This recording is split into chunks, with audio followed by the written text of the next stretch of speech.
राम राम। ज्ञान गठरी में आपका स्वागत है। अनमोल भजनों और रोचक जानकारी का आनंद लेने के लिए हमारे चैनल को लाइक, शेयर एंड सब्सक्राइब करें। धन्यवाद। आपका दिन मंगलमय हो। ज्ञान गठरी वाले सही भक्तों को राधे राधे। श्री गणेशाय नमः। सूत जी बोले 12 महीनों में कुल 24 और अधिक मास में 2 एकादशी होती है। इस तरह से 26 एकादशियाँ होती हैं। ये सब एकादशियाँ नाम के अनुसार फल देने वाली हैं। इनकी कथा सुनने से इनके फलों का अच्छी तरह ज्ञान हो जाएगा। यदि एकादशी का व्रत तथा उद्यापन की शक्ति ना हो तो इनके नाम का कीर्तन करने से ही शीघ्र फल प्राप्त हो जाता है। और जो व्यक्ति एकादशी व्रत की शुरुआत करते हैं उन्हें भी आज के दिन की उत्पन्ना एकादशी से ही व्रत प्रारंभ करना चाहिए। इस दिन से व्रत प्रारंभ करने से बहुत ही पुण्य की प्राप्ति होती है। यह व्रत बहुत ही पुण्य देने वाला होता है। और जो व्यक्ति व्रत नहीं रख सकते उन्हें कथा सुनने से भी पुण्य की प्राप्ति होती है। इस बार की एकादशी तिथि 10 दिसंबर से है और 11 दिसंबर को भी है। 10 दिसंबर को 12:51 से आरंभ होगी और जो 11 दिसंबर की है वो सूर्योदय से ही आरंभ हो जाएगी। वैसे रखने को तो आप दोनों दिन ही व्रत रख सकते हैं, लेकिन 11 दिसंबर की एकादशी के दिन रखना ज़्यादा महत्वपूर्ण है, क्योंकि वह सूर्योदय वाली एकादशी है और उसमें द्वादशी का भी समावेश हो जाता है। बोलो काशी मातम की जय। सूत जी बोले, हे ब्राह्मणों, प्राचीन समय में श्री कृष्णचंद्र जी ने एकादशी के उत्तम व्रत का महात्म विधि पूर्वक वर्णन किया है। हे द्विजोत्तम, जो कोई एकादशी की उत्पत्ति और महात्म को सुनेगा वह अनेक सुखों को भोगकर विष्णुलोक को प्राप्त होगा। अर्जुन बोला, हे जनार्दन, हे प्रभु, उपवास, नक्त भोजन और दिन रात में एक बार भोजन का क्या फल और किस प्रकार करना चाहिए, ये सब मुझसे कहिए। श्री कृष्णचंद्र जी बोले, हे अर्जुन, हेमंत ऋतु के मार्गशीर्ष महीने के कृष्ण पक्ष में एकादशी का उपवास करें। इस दिन व्रत करने वाला गान विद्या से दिन रात को बितावे, भक्ति सहित चित्त से रात में जागरण करके ब्राह्मण को दक्षिणा देकर प्रणाम करके क्षमा मांगे। धर्मात्मा मनुष्य को शुक्ल और कृष्ण पक्ष दोनों पक्षों की एकादशियों एक ही समझनी चाहिए। वेद पढ़े हुए ब्राह्मणों को 1000 गोदान देने से जो फल मिलता है उससे 10 गुना अधिक फल एकादशी का उपवास करने वालों को होता है।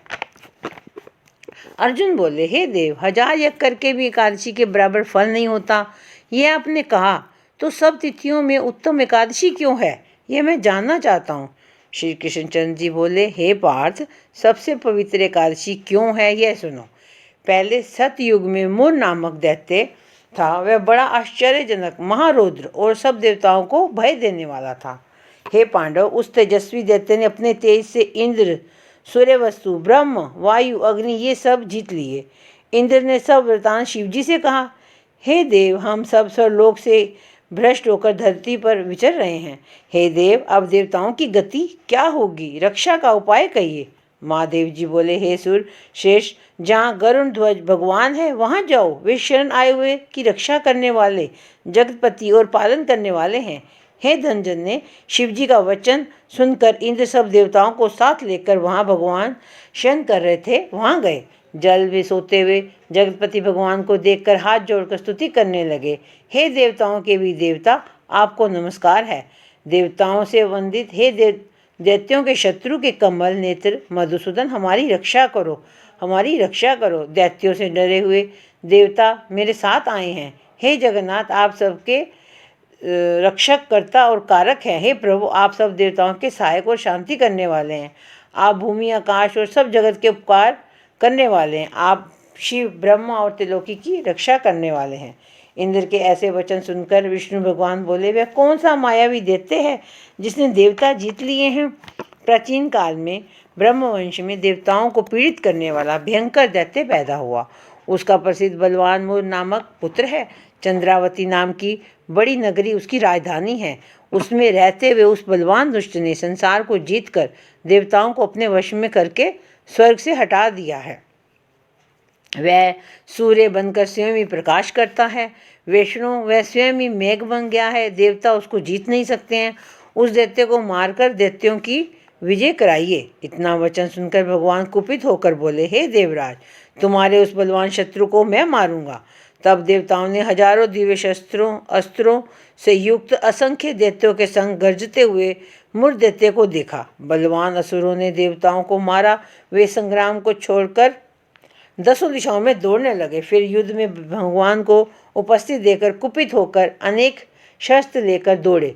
शंख, चक्र, गदा धारण करने वाले भगवान ने उन असुरों को अपनी तरफ से दौड़ते देखकर सर्प के समान बाणों से उनकी देह को घायल कर दिया।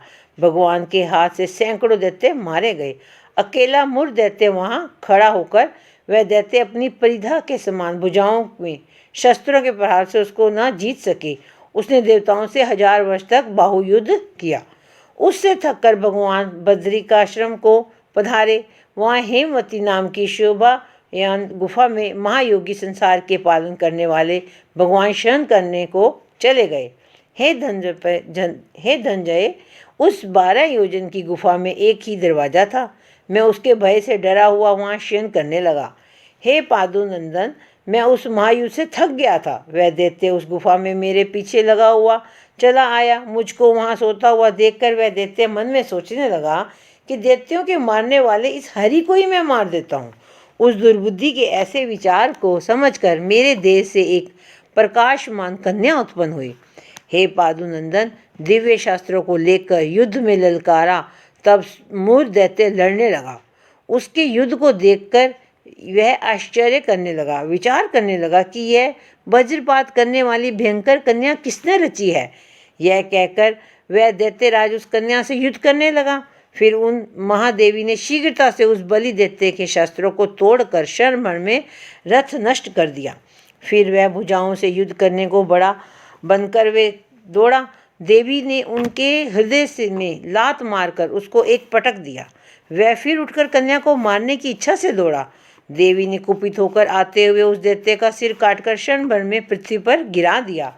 खंडित सिर वाला वह दैत्य यमलोक को प्राप्त हो गया। शेष दैत्य भयभीत और दुखी होकर पाताल लोक को चले गए। तब भगवान उठे और अपने सामने मरे हुए असुरों को देखकर जगत के पति भगवान नम्रता से हाथ जोड़े खड़ी हुई दिव्य कन्या को अपने सम्मुख देखकर आश्चर्य से बोले, इस दुष्टात्मा दैत्य को संग्राम में किसने मारा? जिसने गंधर्व, इंद्र, मरुदगण सहित सब देवता जीत लिए, जिसने लोकपालों को खेल से ही जीत लिया और जिससे हारा हुआ मैं भी डर के इस गुफा में सो गया था। कन्या बोली, हे प्रभु, मैं आपके ही अंश से पैदा हुई हूँ। मैंने ही इस असुर को मारा है। हे हरे, आपको सोते हुए देखकर यह आपको मारने को तैयार हो गया। इस शिलोक के कंटक का ऐसा विचार समझकर इस दुष्ट दैत्य को मैंने मार दिया और देवताओं को निर्भय कर दिया। सब शत्रु को भय करने वाली मैं आपकी प्रबल शक्ति हूँ।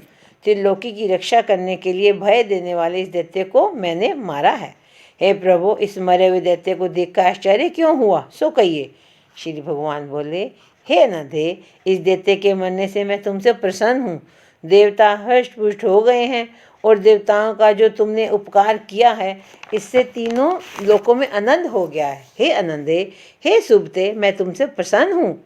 मैं ऐसा वरदान दूंगा जो देवताओं को भी दुर्लभ है। कन्या बोली, हे देव, यदि आप मुझसे प्रसन्न हैं और आप मुझको वर देना चाहते हैं तो यह वरदान दें जिससे मेरा व्रत करने वाले मनुष्य को मैं महान पाप से छुड़ा दूं। हे भगवान, मुझे यह वरदान मिले कि जो कोई उपवास करे अथवा सायंकाल भोजन करे उसको मोक्ष मिले। भगवान बोले, तथास्तु। ऐसे लोग त्रिलोकी में विख्यात होकर बैकुंठ में वास करेंगे।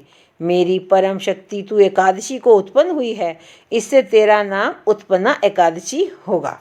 बोले उत्पन्ना एकादशी की जय। इस प्रकार उसको वर देकर भगवान अंतर्ध्यान हो गए और एकादशी अत्यंत प्रसन्न हुई। हे कुंती पुत्र, इस तरह से एकादशी की उत्पत्ति हुई है जो सब पापों को नष्ट करने वाली पवित्र तिथि है। हे अर्जुन, शुक्ल पक्ष का भेद न करके दोनों पक्षों में व्रत करना चाहिए। द्वादशी युक्त एकादशी सबसे श्रेष्ठ है। एकादशी के व्रत से अश्वमेघ यज्ञ का फल मिलता है, इसमें कोई संदेह नहीं है। व्रती पुष्पांजलि लेकर प्रार्थना करे कि हे पुंडरीकाक्ष, हे अच्युत, मैं एकादशी को निराहार रहकर दूसरे दिन भोजन करूँगा, आप मेरी रक्षा कीजिए। हे राजेंद्र, एकादशी के मध्याह्न से द्वादशी के अरुणोदय तक स्नान, पूजन, दान, होम आदि कर्म करना चाहिए। यदि कोई भारी संकट आ जाए तो जल से पारण हो करके फिर भोजन कर ले तो पुनः भोजन को दोष नहीं होता। एकादशी महात्म को जो एक पद भी सुनता है, ब्रह्म हत्या से लेकर उसके सब पाप दूर हो जाते हैं, इसमें संदेह नहीं है। वैष्णव धर्म के समान कोई भी सनातन व्रत नहीं है। बोलो काशी माता की जय। इस दिन विष्णु भगवान का पूजन व सेवा करनी चाहिए। इस दिन गुड़ और बादाम का सगार भी होता है। इति एकादशी व्रत समाप्त। हरे नियम।